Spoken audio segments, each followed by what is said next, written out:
Ya salam kabeh, sehat-sehat kabeh. Pokoknya jiwa kita jiwa istighfar ini sekarang. Dunia kan hanya ora penting-penting amat lah. Urip mati barang jangan ora penting. Sing penting kue oke ora karo Gusti Allah kan gitu.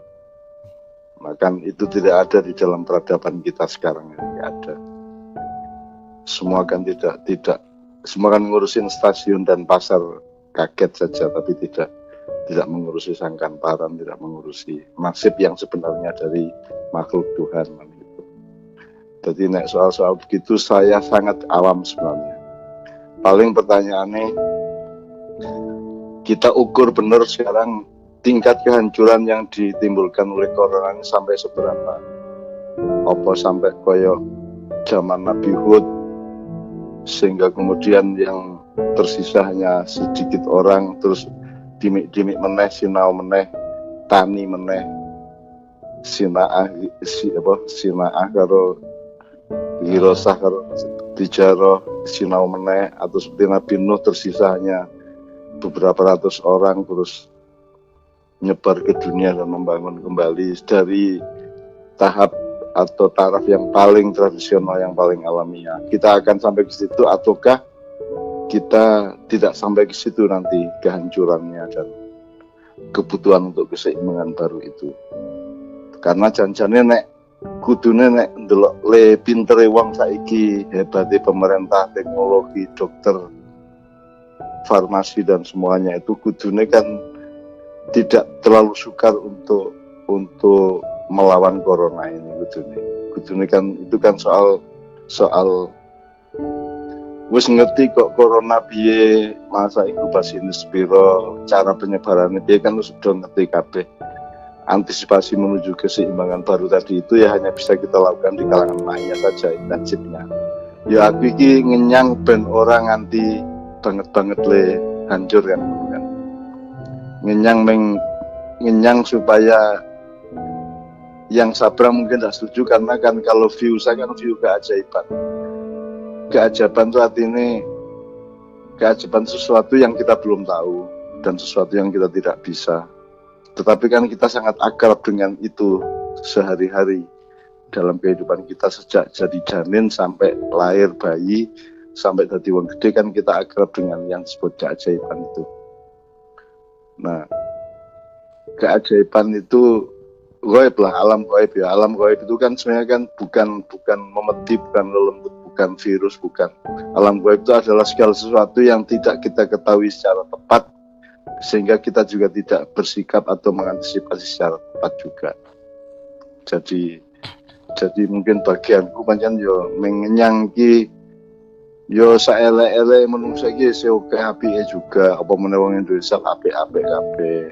Tak hitung Allah Akbar sedina ki ping 5 miliar sa Indonesia luwe. Ya mosok Gusti Allah orang nulungi kan gitu. Kalau soal perubahan yang akan harus terjadi kan nek prasaku kan tidak akan mendasar juga. Ya paling ya mutere ekonomi piye, mutere atine wong piye, tapi kan tidak mendasar, tidak sampai ke soal piye to janjane sangkan parane kue karo sing gawe kue suke piye, kan kita ini kan muter-muter aja. Jadi dari peradaban mau Renaissance, mau pasca Hud, pasca Lut, pasca Soleh, Nabi Su'eb, kan kita muter-muter aja manusia itu dari kekonyolan ke kemanjaan ke gumunan sak piturute kan. Kan gumunannya kan rantai ini, gumunannya kan terus-menerus juga. Jadi kita tuh tidak berubah sebenarnya manusia. Yang berubah adalah dia dipaksa untuk berputar secara berbeda, untuk berdialektika secara berbeda, secara keduniaan, tapi di wilayah-wilayah yang sejati, yang di wilayah yang memang Jawa jenenge sangkan paran kuwi mau, ya tidak akan ada perubahan apa-apa menurut saya. Mau Itali habis 50% penduduknya gunung jeblok, wong bujuk lanang wedok turu isih tetep dadi isih tetep ketok nganti saiki di museum di Italia sana, karena gunung meledos mendadak itu tapi turute. Nah, tak baleni soal bagianku, saya kira memang saya tidak terlalu memahami hubung-hubungannya wong dunia untuk dunia ini gitu loh. Aku memang bagian ndelok kemungkinan iki sepira to iki lak nek adab Allah ayo dudu to iki menungso dhewe sing pancen sembrono kan gitu. Semua tulisan saya kan juga tidak populer dan tidak relevan terhadap urusan corona sebenarnya. Saya hanya ngancani jamaah mahiyah ben ngepake awake dalam keadaan kaya ngene iki iso luwih akurat terhadap nasibnya hari ini dan besok. Karena urip mati itu kan teknis, itu kan cuman soal ruang waktu saja dan soal transformasi aja. Meskipun tidak lantas kita bisa ngomong ke publik bahwa orang penting kok urip apa mati ya iso ya. Tapi kan ada dimensi itu, ada cara berpikir yang seperti itu. Bahwa sanjane iki sing penting kowe iki ora dinusane Gusti Allah. Kemudian hal-hal yang menyangkut teknis penanganan corona, menurut saya memang di situ teruji kepemimpinan bangsa kita ini. Jadi nek saya itu pokoknya gini, satu kan iki balik nang atine dhewe, balik nang nasibe dhewe, balik nang posisinya sendiri-sendiri, ya balik nang silmine dhewe. Jadi setiap orang itu sekarang selamat atau tidak kan kalau di Ma'iyah kan elaborasinya sangat luas. Apa sing kena ki ora slamet, sing ora kena ki slamet lah ya ora iso. Kan gitu. Jadi yang apakah yang mati itu tidak selamat, yang hidup itu selamat kan juga relatif. Karena keselamatan yang sejati adalah orang di perkara karo Gusti Allah. Nah sekarang perkara karo Gusti Allah sing kepriye kan sing entoke Gusti Allah. Sehingga itu yang disebut qada dan qadar. Itu yang disebut qada dan qadar. Rukun Islam ke-6 itu. Artinya kita harus siap mental untuk menerima ketetapan Tuhan apapun saja bentuknya kan gitu. Dan bentuknya bukan kita yang meregulasi, bukan kita yang menentukan, tapi Allah yang menentukan.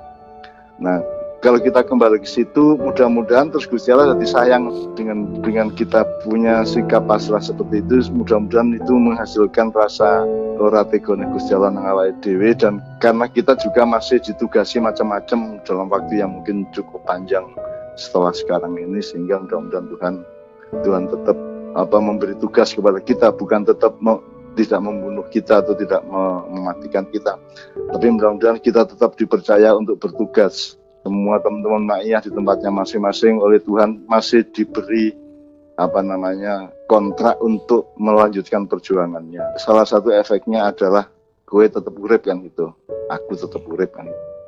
Meskipun tetap saja qada dan qadar itu sejak awal sudah kita sumpahkan kepada Allah, kita akan terima qadanya maupun qadarnya.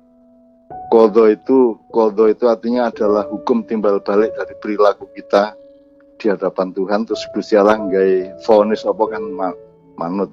Kalau qadar itu kan terserah Tuhan arep nguripke sapa mateni sapa kan terserah dia, itu namanya qadar. Kalau qada itu ada hubungan dialektis dengan perilaku kita. Nah, mudah-mudahan satu, kowe dewe yang ikut streaming ini mudah-mudahan selalu berjiwa istighfar. Nomor 2, teman-teman jamaah Ma'iyah juga mudah-mudahan merupakan faktor yang menjadikan Allah menyelamatkan seluruh bangsa Indonesia. Nomor 3, rakyat Indonesia menurut saya kan rakyat yang terbaik di dunia. Dalam keadaan koyo ngopo wae mereka itu daya survivalnya luar biasa tinggi. Sedia kaya ngopo ki guyon ya toh. Menurut saya ada opsi dari Allah bahwa tidak ditolongnya manusia oleh Tuhan itu kan bisa tidak karena dia sendiri, tapi ada yang namanya syafaat, ada yang namanya barokah, ada yang namanya kolusi atau hak prerogatif kan gitu. Jadi kan Gusti Allah kan ngomong, aku ora kira mengadab wong-wong sing karo kowe kuwi kan gitu kan. Ganti cukup kue selawatan, cukup kue seneng Kanjeng Nabi, kue wis bebas adab Allah. Itu bebas adab Allah tidak sama dengan tidak mati loh ya. Itu artinya kita selamat dalam kehidupan yang abadi nanti. Yang orang tidak percaya sampai hari ini. Nek prasaku yo. Sejauh ini ya. Ora kok itu ora kaya sing kok khawatir ki banget. Itu bukan berakhir, tapi itu akan segera mereda. Bentuk redanya itu juga tidak bisa kita regulasi, tidak bisa kita rumuskan, tetapi nek prasaku sangune wong Indonesia iki luar biasa di hadapan Allah. Rakyat Indonesia itu menaki, dan menurut saya kok Allah akan tetap memperhitungkan keselamatan bangsa ini berdasarkan lende menake rakyat Indonesia kuwi gitu. Tolong teman-teman tiap malam selalu sholat malam dan selalu minta kepada Allah. Jadi istighfar sing akeh. Nek kesuwen astagfirullahaladzim, astagfirullah tok wae. Astagfirullah. Oke. Terus ya dia mungkin jaluk petunjuk dan selalu niteni ngimpimu apa. Nanti ada simbolisme di situ.